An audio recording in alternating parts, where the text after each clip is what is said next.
Hello students, నా పేరు ప్రసాద్. ఈ వీడియోలో మనం జర్నల్ ఎంట్రీస్ ఆల్టర్నేటివ్ అయినటువంటి సబ్సిడరీ బుక్స్ గురించి తెలుసుకుందాం. సో జర్నల్ ఎంట్రీస్కి ఆల్టర్నేటివ్ అని ఎందుకు అంటున్నాను, సబ్సిడరీ బుక్స్ని అనేటువంటి తెలుసుకుందాం. So what is subsidiary books? Generally, business records all financial transactions in one book called journal in journal entries form. అంటే నార్మల్గా బిజినెసెస్ ఏం చేస్తాయంటే వాళ్ళ యొక్క ఫైనాన్షియల్ ట్రాన్సాక్షన్స్ ఏదైతే ఉంటుందో ఆ ఫైనాన్షియల్ ట్రాన్సాక్షన్స్ని ఒక బుక్లో రికార్డ్ చేస్తారు. ఆ బుక్ పేరుని మనం ఏమంటామంటే జర్నల్ అంటాం. సో జర్నల్ అనేటువంటి బుక్లో దాన్ని రికార్డ్ చేయడం జరుగుతూ ఉంటుంది. మనకు అదే జర్నల్ ఎంట్రీస్గా మనం నేర్చుకున్నటువంటిది. సో దాన్నే జర్నల్ ఎంట్రీస్గా మనం నేర్చుకున్నాం. సో ఇక్కడ it is difficult and more time taken to record in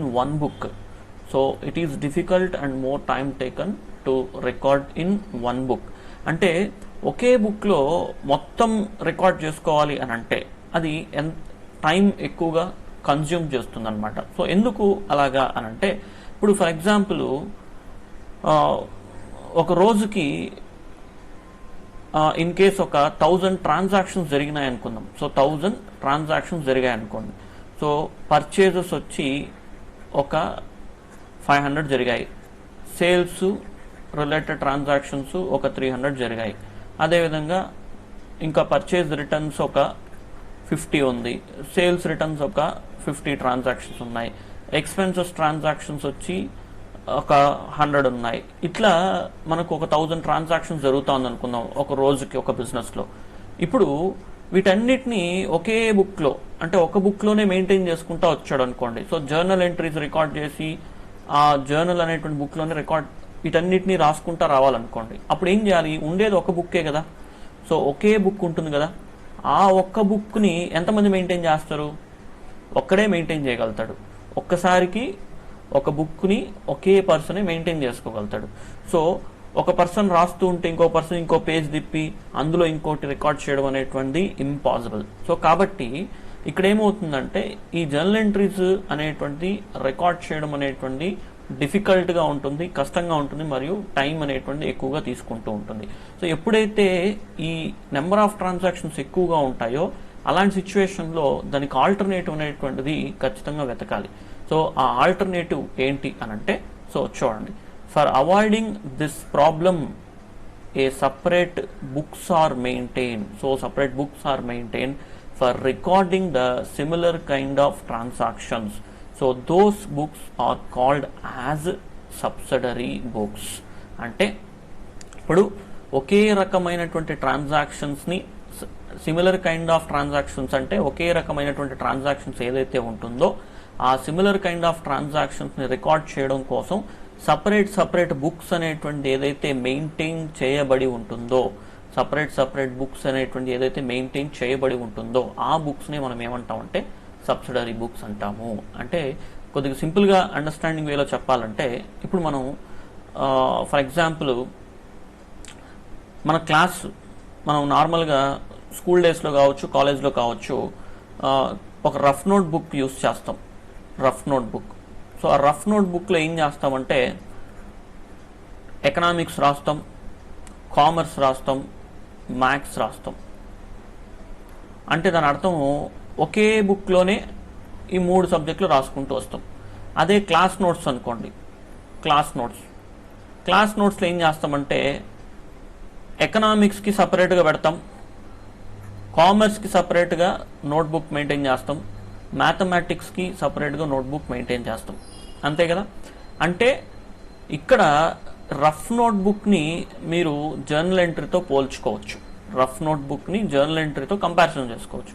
so ఎందుకంటే జర్నల్ ఎంట్రీస్ ఈ జర్నల్ బుక్లో సపరేట్ చేయకుండా sales, purchase returns, expenses, income అన్నీ రికార్డ్ చేసుకుంటూ వస్తారు. సో అదే క్లాస్ నోట్స్ని సబ్సిడరీ బుక్స్తో కంపేర్ చేసుకోవచ్చు. సో క్లాస్ నోట్స్తో సబ్సిడరీ బుక్స్ని మనం కంపేర్ చేసుకోవచ్చు. ఎందుకంటే సబ్సిడరీ బుక్స్లో సపరేట్ నోట్ బుక్స్ మెయింటైన్ చేయడం, అంటే సపరేట్ బుక్స్ అనేటువంటి మెయింటైన్ చేయడం జరుగుతుంది.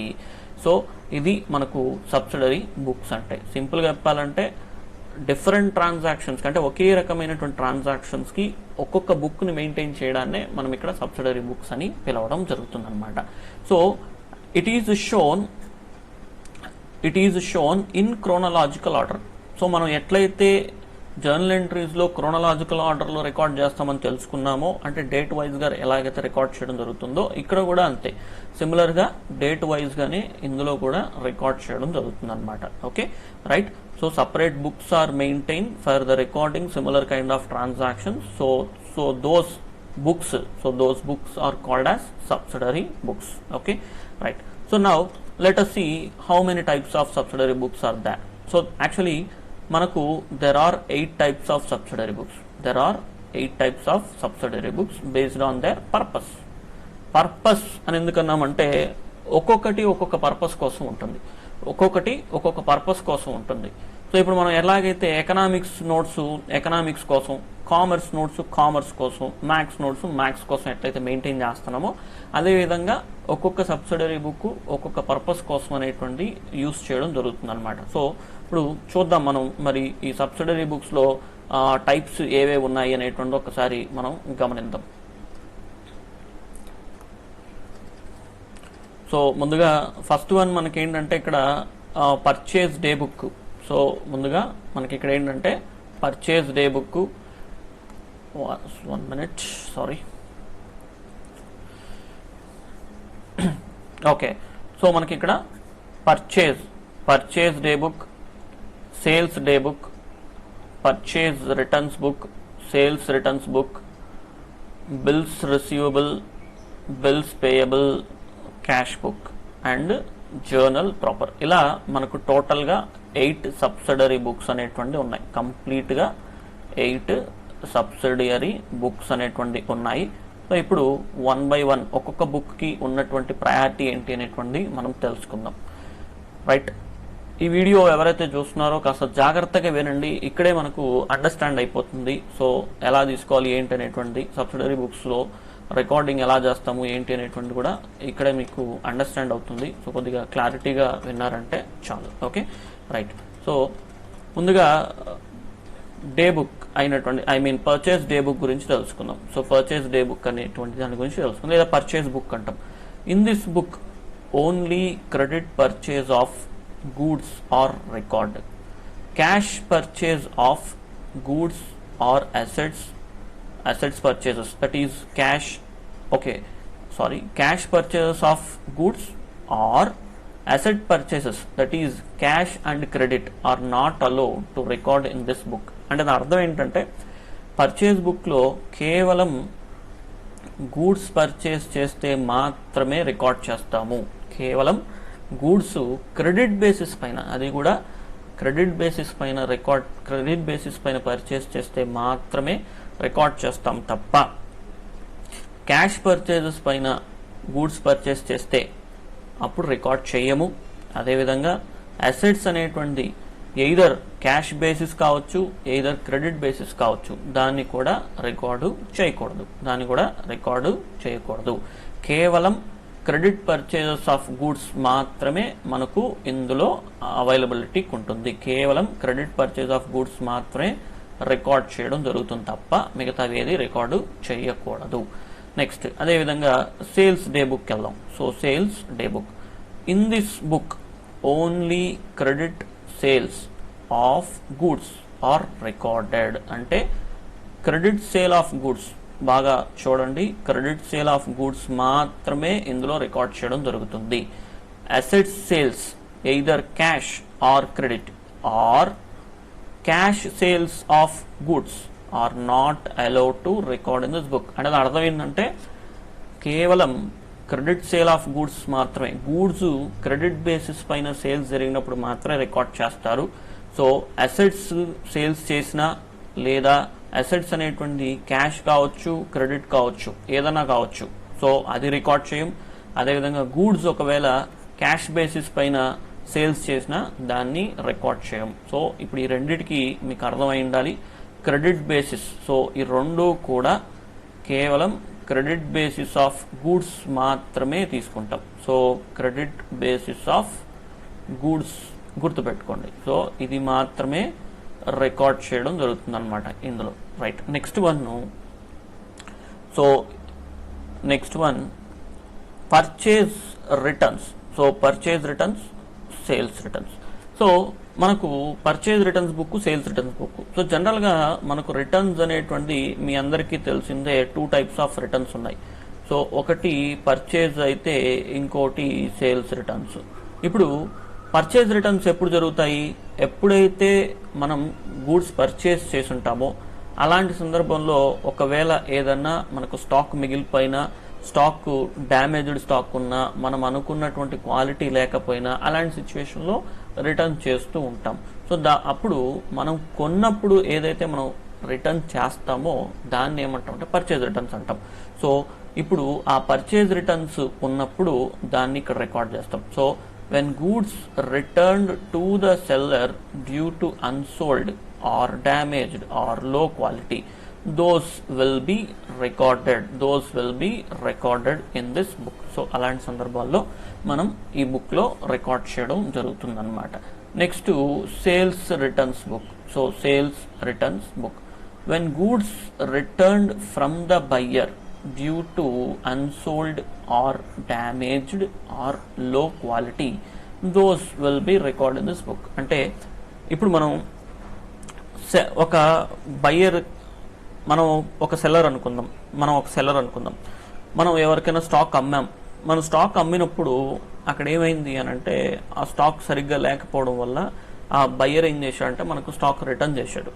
సో ఇప్పుడు అక్కడ రిటర్న్ మనకు వస్తుంది కదా, అంటే బిజినెస్కి వస్తుంది కదా. సో బిజినెస్కి వచ్చినప్పుడు అది మనకు ఏమవుతుంది? ఖచ్చితంగా అది మనకు సేల్స్ రిటర్న్స్ అవుతుంది. సో ఖచ్చితంగా సేల్స్ రిటర్న్స్ అవుతుంది. So sales returns. సో అలాంటి ట్రాన్సాక్షన్స్ని మనం ఈ సేల్స్ రిటర్న్స్ బుక్లో రికార్డ్ చేయడం జరుగుతూ ఉంటుందన్నమాట. Okay, right. So next one bills receivable book. So bills receivable book, ఇక్కడ bills receivable book, bills payable బుక్కి వెళ్ళే ముందు ఒక చిన్న ఇన్ఫర్మేషన్ ఉంది, చూద్దాం.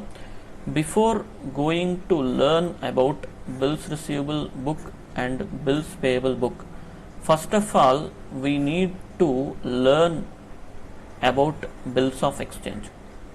ఇది చూడండి. So bills receivable books, bills payable books వీటి గురించి మనకు తెలియాలి అని అంటే బిల్స్ ఆఫ్ ఎక్స్చేంజ్ గురించి కొంత ఇన్ఫర్మేషన్ మనకు కావాలి. ఆ ఇన్ఫర్మేషన్ ఏంటి అనేటువంటి మనం తెలుసుకుందాం. So bill of exchange, it is a promise made in writing by the debtor to the creditor to pay certain amount with in particular period for the purchase of goods on credit are taking service on credit. So here for creditor it is bills receivable, for debtor it is bills payable. అంటే అర్థం ఏంటంటే suppose ఏ అనేటువంటి person, so ఏ అనేటువంటి person ఏం చేశాడంటే B అనేటువంటి వ్యక్తికి గూడ్స్ని sales చేయడం జరిగింది. సో గూడ్స్ని సేల్స్ చేయడం జరిగింది అనుకుందాం. ఇప్పుడు అక్కడ క్రెడిట్ బేసిస్ పైన అమ్మాడు, ఆన్ క్రెడిట్ బేసిస్. ఇప్పుడు ఈ బి ఏం చేయాలి? ఏకి పేమెంట్ చేయాలి, పేమెంట్ అనేటువంటిది ఏకి చేయాలి. ఇప్పుడు ఇక్కడ బి ఏం అడుగుతాడంటే నాకు కొంత టైం ఇవ్వండి అని అడుగుతాడు. సో నాకు కొంత టైం ఇవ్వమని చెప్పి ఏని రిక్వెస్ట్ చేస్తాడు. ఇప్పుడు ఏ ఏం చేస్తాడు అని అంటే టైం అనేటువంటి ఇస్తాను, బట్ కానీ నాకు ఎవిడెన్స్ అనేటువంటి నీ నుంచి కావాలి. ఒకవేళ నువ్వు రేపు ఆ అమౌంట్ పే చేయకుండా ఎగ్గొట్టావు అనుకో, అప్పుడు నేను ఎలా ప్రాబ్లం ఫేస్ చేయాల్సి వస్తుంది కదా.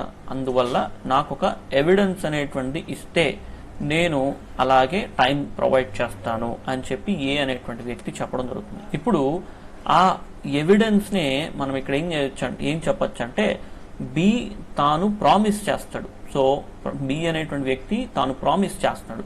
ఆ ప్రామిస్ అనేటువంటిది రిటర్న్ డాక్యుమెంట్లో, ఆ ప్రామిస్ అనేటువంటిది రిటర్న్ డాక్యుమెంట్లో ఉంటుంది. సో ఆ రిటర్న్ డాక్యుమెంట్ ఏదైతే ఉందో ఆ రిటర్న్ డాక్యుమెంట్ని మనం ఇక్కడ బిల్ ఆఫ్ ఎక్స్చేంజ్ అని పిలవడం జరుగుతుంది. ఇక్కడ టూ పార్టీస్ ఉంటారు కదా, ఒక పార్టీకి బిల్స్ రిసీవబుల్ అవుతుంది, ఇంకొక పార్టీకి బిల్స్ పేయబుల్ అవుతుంది. సో అది ఎవరికి అంటే ఎవరైతే అప్పు ఇచ్చింటారో, ఎవరైతే అప్పు ఇవ్వబడి ఉంటారో ఆ అప్పు ఇచ్చినటువంటి వ్యక్తికి అదేమవుతుందంటే బిల్స్ రిసీవబుల్ అవుతుంది. అంటే మన ఎగ్జాంపుల్ ప్రకారంగా అప్పు ఇచ్చాడు కదా, సో ఇక్కడ క్రెడిటార్ అయి ఉంటాడా, బి వచ్చి డెటార్ అయి ఉంటాడు. సో బి వచ్చి డెటార్ అయి ఉంటాడు. అందువల్ల ఇక్కడ ఏకి క్రెడిటార్ ఎవరైతే ఉంటాడో అతనికి ఆ బిల్స్ రిసీవబుల్ అవుతుంది. బికి ఆ బిల్ ఏమవుతుంది, బిల్స్ పేయబుల్ అవుతుంది. Okay, when bills receivable transactions or takes place, this book is used. అంటే బిల్స్ రిసీవబుల్ రిలేటెడ్ ట్రాన్సాక్షన్స్ ఏదైతే ఉంటుందో ఆ ట్రాన్సాక్షన్స్ని ఈ బిల్స్ రిసీవబుల్ బుక్లో రికార్డ్ చేస్తారు. సో అదేవిధంగా బిల్స్ పేయబుల్ ఎవరైతే యాక్సెప్ట్ చేసి ఉంటారో అంటే బి లాంటి వాళ్ళు ఎవరైతే ఉన్నారో వాళ్ళకి సంబంధించి అది బిల్స్ పేయబుల్ అవుతుంది. సో ఆ బిల్స్ పేయబుల్ ట్రాన్సాక్షన్స్ని ఏదైతే వచ్చి ఉంటుందో అది ఈ బుక్లో రికార్డ్ చేయడం జరుగుతుంది అనమాట. Okay, right. సో ఇది మనకు bills receivable, bills payable book. Then next cash book వెళ్దాం. When cash transactions takes place, then this book is used for both cash payments and as well as cash receipts. అంటే cash related transactions ఏవైనా కావచ్చు, ఏ cash related transaction అయినా సరే. So asset purchase చేశాడా cash ద్వారా record చేస్తారు, goods purchase చేశాడా cash ద్వారా, క్యాష్ పర్చేస్ ఏది జరిగినా సరే, పేమెంట్స్ ఏది జరిగినా సరే, రిసీట్స్ ఏది జరిగినా సరే ఖచ్చితంగా అందులో క్యాష్ అనేటువంటి ఇన్వాల్వ్ అయ్యి ఉండాలి. సో అది క్రెడిట్ ట్రాన్సాక్షన్ అయ్యి ఉండదు, క్యాష్ ట్రాన్సాక్షన్ జరిగి ఉండాలి. అప్పుడు క్యాష్ బుక్ అనేటువంటి యూజ్ చేయడం జరుగుతుంది. మనకు క్యాష్ బుక్స్ అనేటువంటి కొన్ని డివిజన్స్ ఉన్నాయి, సబ్ డివైడెడ్ ఉన్నాయి. అవి ఏంటనేటువంటి ఒకసారి చూద్దాం. Simple cash book or single column cash book, next double column cash book or 2 column cash book, next 3 column cash book or triple column cash book, next petty cash book. So ఇక్కడ ఇలా ఈ 4 categories అనేటువంటి divide అయ్యింది. ఒక్కొక్క కేటగిరీకి ఒక్కొక్క priority ఉందన్నమాట. So మనం క్యాష్ బుక్ అనేటువంటి టాపిక్లోకి వెళ్ళినప్పుడు వీటి గురించి ఇన్డెప్త్గా తెలుసుకోవచ్చు. Okay, right. సో నెక్స్ట్ మన టాపిక్ నెక్స్ట్ సబ్సిడరీ బుక్ ఏంటంటే జర్నల్ ప్రాపర్. సో ఇది చాలా simple. The transactions which are not record in above mentioned 7 subsidiary books, those transactions are record in this book. అంటే